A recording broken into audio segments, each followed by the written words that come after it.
Hello, my name is Asha, and this is Asha Reviews Movies and TV. Today, we're going to be reviewing Scooby-Doo, The Mystery Begins.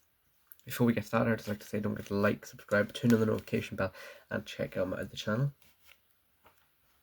for comic book related content. So, also don't forget to check out my letterbox, which will be linked down below, as well as all my other social medias. Follow me on that, and then, yeah. Trying to get to 100 subscribers by the end of the year. I think we're at 92, 93, something like that now. Let's try and get to 100 by the end of the year, and we're going to try and beat Mackenzie to it. So far, we're doing pretty good. We're 92 and he's 53, so we've got a big advantage against him. I'm going to try and beat him. So the cast of this movie then is Kate Melton as Daphne, Haley Kayoko as Velma, Robbie Amell as Fred, and Nick Pilates as Shaggy. You may know Kate Melton, from Poppy or Freaky Farron, which are the only two other filming credits other than these two films that she has. Haley Kayoko from Lemonade Mouth or XOXO. Robbie Amell from The Duff Until 9 Lives, and Nick Pilates from Scooby-Doo, The Curse of the Lake Monster, which is the only other acting credit he has. So I think he's been taking more behind stage roles. The director of this movie was Brian Levant. The writers were Daniel Altieri and Sven Altieri. The IMDb rating for this movie is a 5.3, and I went just above at a 5.5. It's available on Prime for $3.99 to rent. So again, another reason why you guys should own physical media. I know I talk about this every single episode, but not some people don't watch every episode, so I thought I'd tell you every single video when we're talking about episode. But yeah, that's why you should really collect physical media, because obviously you own it and then you can't have that taken off of you. This is an adventure, comedy, family, fantasy, mystery film made in 2009, and it was rated PG. The story of this, and then this is the plot of the movie, then the story of how Mystery Inc. was formed. This film wasn't terrible, but I just don't like the cast as much as the original. I prefer the OG cast. And honestly, the acting was not that good, and I felt that there was no chemistry between actors and characters. The CGI on this film was worse than the one 7 years ago, the one 7 years prior. But it's definitely worth a watch for the nostalgia. That's my little opinion on the movie. So this is kind of, we saw in the other movie which I reviewed yesterday. I'll put that in the icon box above for you guys. That was kind of the Mystery Incorporated gang was kind of already made by them. So this is the one this is the film of where you get to see how they actually met.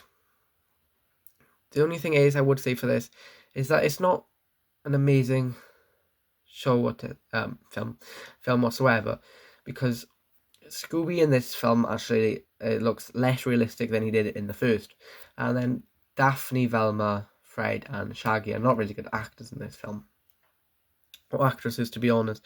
I think they did. Matthew Lillard is obviously one of my favorite actors, to be honest. He did a really good job playing Shaggy in the original, and I think that, it was only made 7 years after the original. Why couldn't they bring him back? They could have offered him a bit more money, because they actually ended up making 4 live action Scooby-Doo films in 10 years, and they have not made one since 2010. So that's 15 years we've gone without a new Scooby-Doo live action film, which, we've got actors, very talented actors and actresses. Why don't they just make a live action? I know they probably don't sell the best, but that's because you've not kind of like advertised it enough. Because to be honest, if there was a new Scooby-Doo film in the cinema, I know I'm gonna go and watch it, because it's such a great, like, comedy, family, fun film. Make sure you guys do comment the word Mystery Inc. for a shout out in the next video. Thank you all for watching. Again, don't forget to follow me on letterbox, which will be linked down below. Don't forget to follow me on Instagram, TikTok, and Discord, which will all be linked down below.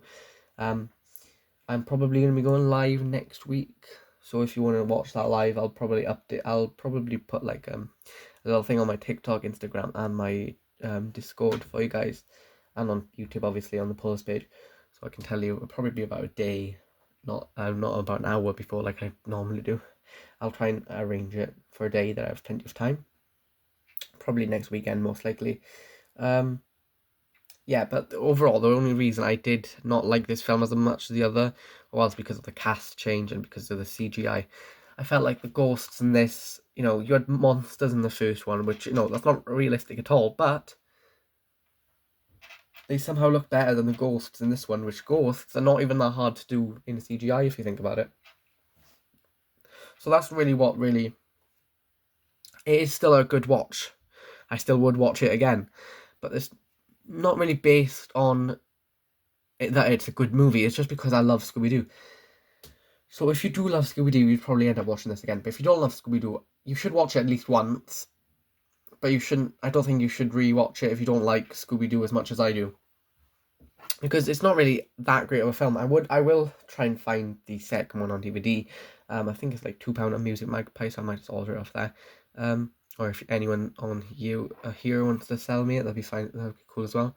But see, the remakes are never as good as the originals, at least in my opinion. Obviously, I haven't watched every single remake ever made, so maybe some of them are good. But they're not always as good as the originals. Sometimes they're a lot worse. Sometimes there might be like a rare occasion when they are better. But this one, in my opinion, it's not worse, but it's just not as good as the original. Especially due to the cast change. If they did the same cast, I would be more enticed to watch again, and I would be giving it a higher rating, but due to the cast change and the poor CGI, I just couldn't give it above a 5.5. And the 5.5 is purely for nostalgia. If I didn't love Scooby-Doo, the franchise, I'd probably be giving it about a 4.7 to a 4.5. So that's a big decrease. But that's like kind of the increase that you get from me actually being a fan of the franchise. Yeah, that's enough blabbing for now. So yeah, thank you all for watching. Bye-bye.